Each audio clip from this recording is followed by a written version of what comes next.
Arizona has over 90 towns no one talks about. 10 of them, locals would rather you never found out they exist. And now I'm telling everyone. So yeah, Christmas is gonna be awkward. These aren't the quirky small towns you see in airport magazines. These are towns with no Starbucks, no cell signal, and somehow the best pie I've ever had in my life. They're weirdly beautiful, a little haunted, and one has a population of 43, including the cows.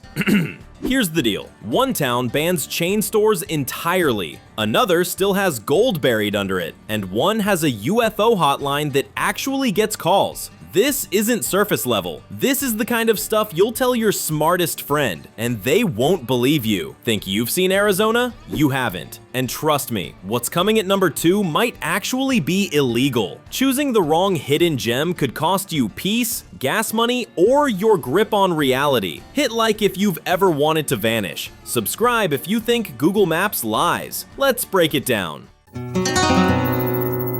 Number 10. Bisbee. You ever see a town that looks photoshopped by a time traveler? Welcome to Bisbee, Arizona. Population just under 5,000, and at least half of them are artists, ghosts, or both. It was once a mining empire, copper, gold, silver, until the mine shut down and the town should have died. But then, it didn't. It pivoted. Now Bisbee's the weirdest comeback story in Arizona. Part museum, part fever dream, part Etsy shop that accidentally became self-aware. Median home price around $220,000. Half of Tucson. Average rent, roughly $850 a month. Crime rate, 30% below national average. Internet speed, emotionally inconsistent. And according to Reddit, Bisbee's where you move when you've had enough of HOA meetings and reality. What nobody tells you is, Bisbee doesn't just sit in the mountains, it clings to them. The whole town's built on staircases. Forget gyms, you'll get quads of steel just trying to buy milk. It's a labyrinth of Victorian homes, art galleries, and 100-year-old bars that still feel half-haunted. Locals joke that the town motto should be, stuck between a rock and a weird place. There's a ghost tour every night. Ghost Tours wrote a book. It's called Southern Arizona's a Copper Queen hotel that allegedly books the dead as permanent guests, and a population that doubles every Halloween for reasons no one fully explains. But then, that's Bisbee, Arizona's funhouse mirror. Living here means trading convenience for character. You'll lose drive-thrus, fast Wi-Fi, and big box anything. In return, you get peace, history, and a front row seat to one of the quirkiest communities in the state. Property taxes are low, the sunsets are cinematic, and you can actually walk places. A concept Arizona usually treats like witchcraft. Try ordering delivery here.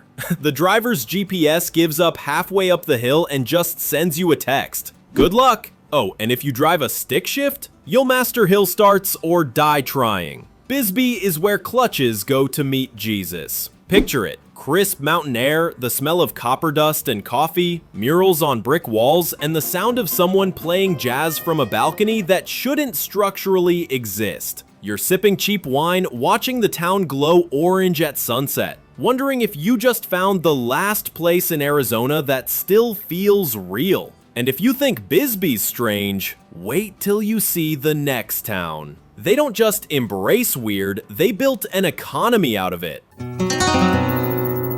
Number 9. Tortilla Flat.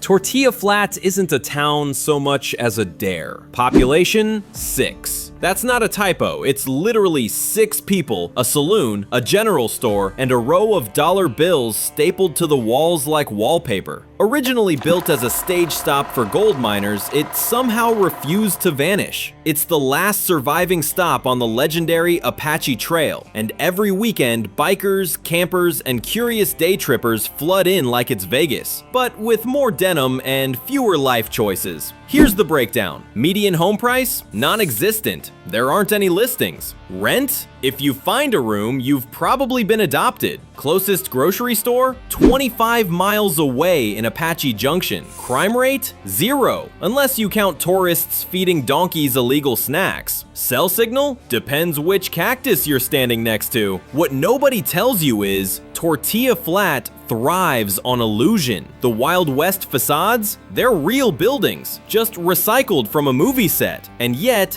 that's the charm. This place feels unplugged from time. You can't stream a show, but you can order a burger bigger than your hand while listening to live country music echo off the canyon walls. The downside? It's a ghost town by night. Once the tourists leave, it's just the wind, the coyotes, and the hum of the generator keeping the saloon lights on. You want quiet? Tortilla Flat delivers, right between peaceful and are we in a horror movie? Living here means trading Wi-Fi for wonder. You can't order Uber Eats, but you can literally step outside and see the Milky Way. The emotional math works like this: fewer people, fewer problems, but also fewer groceries. Try explaining to your friends that your neighborhood population could fit in a minivan, or that your mail gets dropped off by a guy on a Harley. Every time it rains, the only road in can flood, and just like that, you've got a weekend retreat you didn't plan. Would you rather live in a town of 6 people or 6 million? Drop your number in the comments. I'm taking bets. Number 8. Greer. Greer isn't just a small town. It's the pause button Arizona forgot to unpress. Population? Around 80 people year-round. Elevation? 8,300 feet. That's higher than most people's rent in Phoenix. Located in the White Mountains, it's one of the coldest spots in the entire state. Snow, elk, trout streams, and no sense of urgency. Locals describe it as the kind of quiet that makes you check if your phone still works. Here's the data. Median home price, $330,000. But good luck finding one for sale. Average rent, $1,100 to $1,300, mostly seasonal cabins. Crime rate, way below national average, though bears technically aren't included in that stat. Nearest Walmart, 41 miles away. Job market, mostly tourism, hospitality, or owning a truck and knowing a guy. Greer looks like the kind of town Hallmark movies try to fake with fake snow and real Canadians. But what nobody tells you is, it's not just quiet, it's isolating. You can go days without seeing a stranger, and when winter hits, the road closures can trap you like a cozy, pine-scented hostage. Ironically, that's what people love about it. They come here to hide from noise, from traffic, from their exes. It's Arizona's version of witness protection. There's no nightlife, unless you count watching elk cross Main Street at 8:07 p.m. Living here is the ultimate trade-off: peace for access. Groceries cost more, fuel's scarce, and winter isolation is real. But your stress levels? They drop like your Wi-Fi bars. If you're a city person, Greer will humble you fast. You'll pay $7 for a loaf of bread, $6 for coffee, and still tip the barista because she's also the mayor. Try explaining to Amazon that your delivery address is third cabin after the moose. Spoiler, they don't. Fun fact, Greer's average July high is 75 degrees Fahrenheit. That's not a typo. While Phoenix melts tires at 110 degrees, Greer's out here wearing flannel and drinking cocoa like it's a personality trait. Remember when I said Tortilla Flat had 6 people? Greer's got more deer than that. And honestly, the deer are better drivers. And if you think Greer is remote, the next town makes Off the Grid look like a networking event. Number 7. Willcox. If Arizona had a plot twist, it'd be Willcox, the desert town that turned into a wine country. Once a railroad and ranching stop, now it's pouring award-winning Syrah and Chardonnay under skies so wide they make your phone photos feel insecure. Here's what's wild. Population, approximately 3,200. Median home price, $170,000. That's not a typo. Average rent, $800 to $900. Crime rate, 30% below national average. Closest target? Still not close. Job market, agriculture, education, and the occasional retiree turned winemaker. What nobody tells you is, this desert shouldn't even work for grapes. But the Sulphur Springs Valley has volcanic soil in high elevation. Perfect for vines, bad for anyone who hates irony. You expect sand and dust. Instead, you find 20 plus vineyards and a bunch of city escapees pretending to be French. A local on Reddit said, "We went from cowboys to Cabernet, and honestly, we're okay with it." That's Willcox, a cowboy town in a midlife crisis, and crushing it. Only in Arizona could you get sunburned while wine tasting and call it character development. Here's the trade-off. Peace, affordability, and sunsets that look fake. But with small town life comes small town rhythm. Grocery stores close early, Wi-Fi's allergic to storms, and sometimes the smell of grapes mixes with cattle, a blend you won't find in Napa. Driving through Willcox feels like being in two time zones, half 1880, half modern hipster vineyard. You'll see a cowboy on horseback ride past a Tesla, and somehow both look confused. And if you order local wine, you better mean it, because they'll ask which field you want it from. You could pay $3,000 a month to survive Scottsdale's traffic, or $800 to own quiet open land in Willcox, where your biggest safety concern is tripping over a tumbleweed. Be honest, could you handle living in wine country without a Starbucks? Or would that be a deal breaker? Drop your yes or no in the comments. Number 6. Arivaca. Arivaca isn't the middle of nowhere. It's what nowhere calls when it needs backup. About 60 miles south of Tucson, this unincorporated desert community is closer to Mexico than Starbucks. Population? Around 700. Cell signal? Philosophical. On paper, it looks like a ghost town, but in reality, it's full of ranchers, artists, off-grid dreamers, and people who use self-sufficient like a badge of honor. Here's the quick math. Median home price, $190,000. Average rent, under $800, if you can find one. Cost of living, 22% lower than the national average. Crime rate? Technically low, mostly because everyone's armed and friendly. Job market? Let's call it creative. If you can weld, paint, or fix a truck, you're basically royalty. What nobody tells you is, Arivaca used to be a boomtown. Spanish land grants, mining, ranching, it's been around since the 1700s. Then modern life hit pause and the town just stayed paused. It's off the main road, literally. No chain stores, no gas stations for miles. Just wide skies, wind-blown grass, and a general store that doubles as a gossip hub and art gallery. You'll find locals who can quote Thoreau and skin a rattlesnake. It's the kind of place where social networking means waving at the same 3 trucks every morning. But here's the twist. People aren't leaving. They're moving in. Remote workers, eco-homesteaders, retirees who've had enough HOA drama. Arivaca is quietly becoming the poster child for radical simplicity. Living here is equal parts freedom and inconvenience. You'll wake up to total silence, but also drive an hour for milk. Power outages happen, but so do stars. The kind you can actually see. Try explaining to your friends that your neighbor's goats have better Wi-Fi than you. Or that the nearest delivery option is a guy named Carl with a pickup who sometimes remembers what you ordered. Amazon Prime? More like Amazon, eventually. Arivaca sits 3,600 feet above sea level, gets 290 sunny days a year, and has property taxes under $1,000 for most homes. Basically, heaven, if you don't mind driving through purgatory to get there. In Scottsdale, your neighbor complains if your lawn's uneven. In Arivaca, your neighbor complains if your coyote trap is. Could you actually live off-grid for a year? No cell signal, no Uber, no noise, just you, the stars, and a stubborn generator. Yes or no? Number 5. Payson.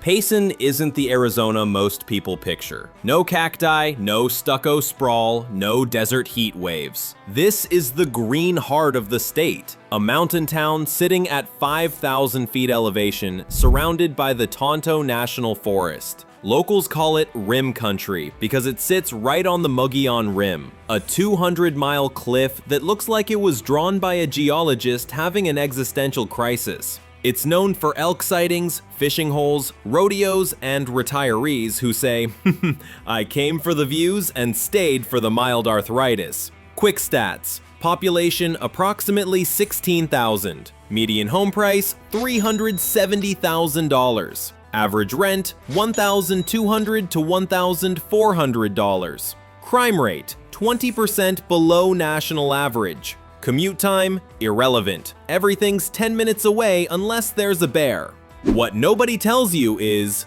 Payson's biggest secret isn't its beauty, it's balance. You get snow in the winter, cool breezes in the summer, and an actual sense of community. People still wave at you here, unironically.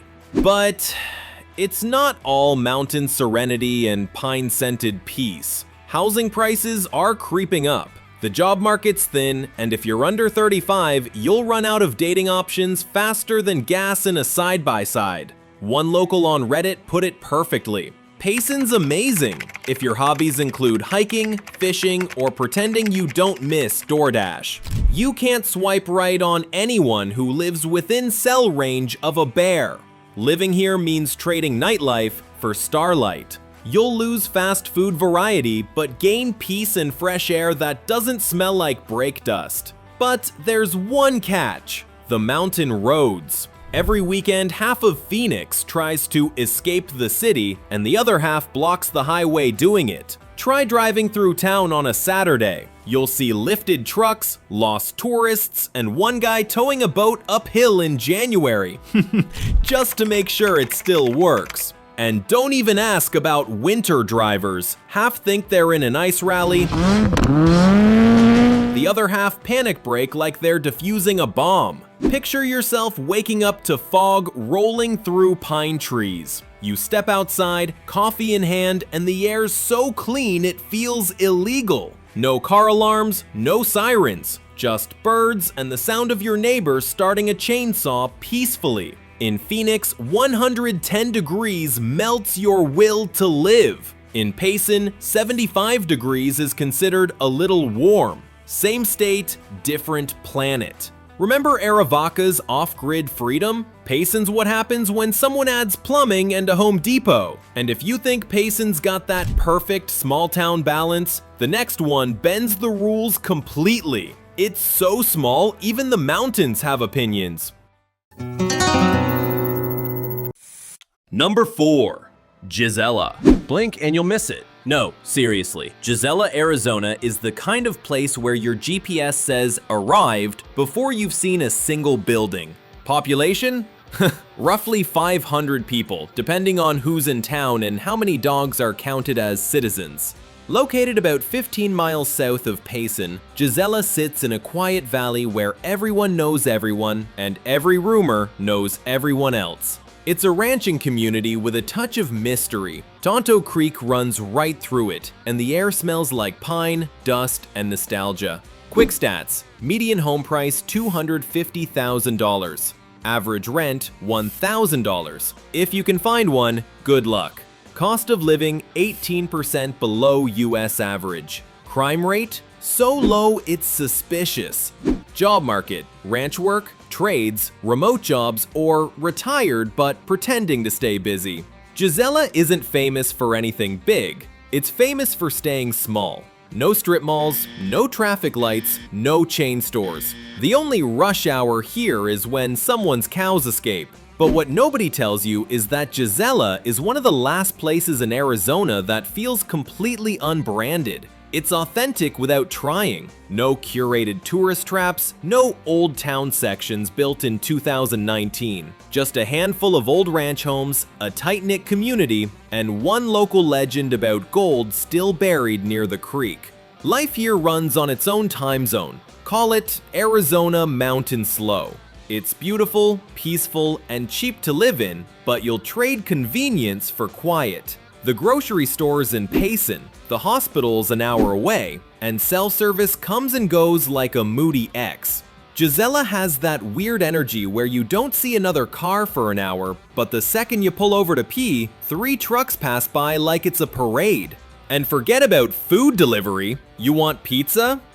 You better learn to make it from scratch while milking a cow. In Phoenix, you're fighting for parking at Whole Foods. In Gisela, you're fighting javelinas for your garden. Different problems, way better views. We don't lock our doors here, not because it's safe, because no one's dumb enough to drive this far to steal a toaster. Number 3. Cave Creek.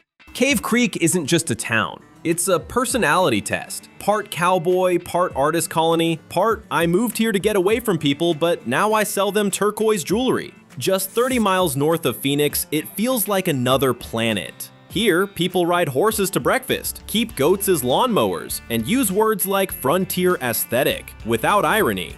Quick stats. Population, approximately 6,000. Median home price, $900,000. Yeah, the Wild West got expensive. Average rent, $2,300. Crime rate, 30% lower than national average. Average July temp, 104 degrees Fahrenheit, the price of looking cool in leather boots. What nobody tells you is, Cave Creek isn't surviving the desert, it's thriving because of it. The town banned cookie-cutter subdivisions years ago, which means everything here feels handcrafted. Bars built from real saloon wood, not saloon-themed decor. You've got biker bars, art galleries, and BBQ joints that double as live music venues. The tension is beautiful. Harley riders next to crystal healers, ranchers next to realtors. A local once told me, "We don't have HOA rules, we have rattlesnakes."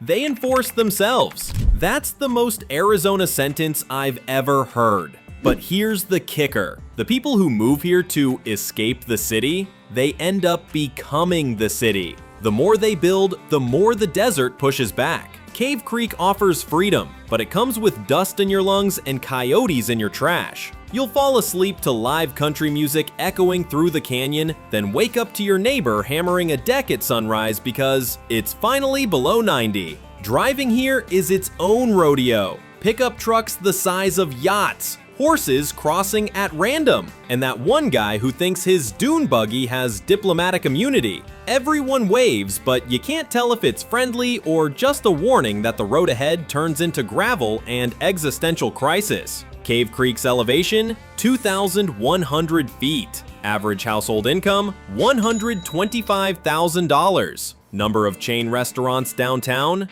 0. They literally prefer dust over drive-thrus. In Scottsdale, they manicure the desert. In Cave Creek, the desert manicures you. Would you rather live in a town where your barista wears a cowboy hat, or one where your cowboy sells lattes? Tell me which side you're on. Number 2. Jerome. Jerome looks like the kind of town that shouldn't exist. A cliffside mirage halfway between heaven and an insurance liability. It started as a copper boom town in the late 1800s, when 15,000 miners and saloon brawlers called it home. Then the mines ran dry and Jerome went full ghost. Today, population? Around 450 humans. Number of ghosts? Debatable, but aggressively marketed. Quick stats. Median home price, $600,000. For something that might actually slide off a hill. Rent, $1,200 to $1,800, depending on how many ghosts are included. Cost of living, 8% above the national average. Crime rate, almost 0, though gravity remains a repeat offender. Tourism, 250,000 plus visitors a year for a town smaller than your high school. What nobody tells you is that Jerome's success story is its failure. It literally collapsed, twice, and somehow turned that into an identity. Miners left, artists moved in, the ghost stayed. Now it's a mashup of biker bars, haunted hotels, and art galleries with price tags that'll scare you more than the spirits. The Copper Queen Mine is now a museum. The Grand Hotel is haunted enough to have its own Yelp reviews. And at night, the whole town glows like it's trying to convince heaven it's worth readmitting. Living here isn't cheap, but it's weirdly worth it. You trade space for atmosphere and gain front row seats to the most cinematic sunsets in Arizona. But you also live on a literal slope. Drop your groceries and congratulations, you're now chasing them through downtown. Jerome has more stairs than a Marvel multiverse timeline. You'll get cardio whether you want it or not. Parking? Forget it. Locals drive golf carts because real cars lose the will to live halfway up the hill. And if you're afraid of heights, maybe stay in Cottonwood. Fun stat, Jerome slid over 200 buildings downhill during its boom years. That's not a metaphor, that's physics saying, "You sure about this?" Phoenix builds new towers every year. Jerome? Still waiting for one that doesn't move. Remember Cave Creek's cowboy chaos? Jerome's what happens when those cowboys retire and start charging $12 for haunted wine tastings. And if you think Jerome's wild, wait until you meet the next town. It's smaller, stranger, and technically shouldn't even exist. But somehow, it does. Number 1. Arivaca Junction. Arivaca Junction is one of those places that doesn't just sit off the map, it hides under it. It's about an hour south of Tucson, near the Mexican border, where GPS directions start sounding nervous. Population? Somewhere around 1,000, give or take a few tumbleweeds. There's no town square, no downtown, no welcome center brochure rack. Just ranch land, dirt roads, and a handful of people who either love peace or are actively avoiding subpoenas. Median home price? $210,000. Average rent? $850. Cost of living? 25% below US average. Nearest grocery store? 25 miles. Crime rate? Technically low, mostly because there's no one around to witness it. Here's the secret. Arivaca Junction is less a town and more a state of mind. It's a crossroads, literally, between the past and the middle of nowhere. A few ranches, some mobile homes, and miles of raw desert silence that locals treat like a luxury item. A Reddit user once said, "We don't have traffic, noise, or drama here. Just cows, stars, and the occasional confused tourist who thinks they're still on I-19. Which, statistically, they probably are. But that's the magic of it. This isn't a place for convenience. It's for people who believe peace and isolation should be measured in miles, not minutes. Living in Arivaca Junction is freedom distilled. No HOA fees, no rush hour, no one asking for your Wi-Fi password. But you'll trade Target runs for dust storms, and the only Uber available has 4 legs and a tail. People say off the grid like it's a metaphor. Here, it's a weekend hobby. Your neighbor might be solar powered, rainwater collected, and armed enough to start a small revolution, but still borrow sugar from you like it's the suburbs. And when it rains, every dirt road instantly reenacts Titanic. Could you live where the nearest neighbor might be 2 miles away and still closer than your cell signal? Type yes if that sounds like heaven, or hell no if it sounds like witness protection.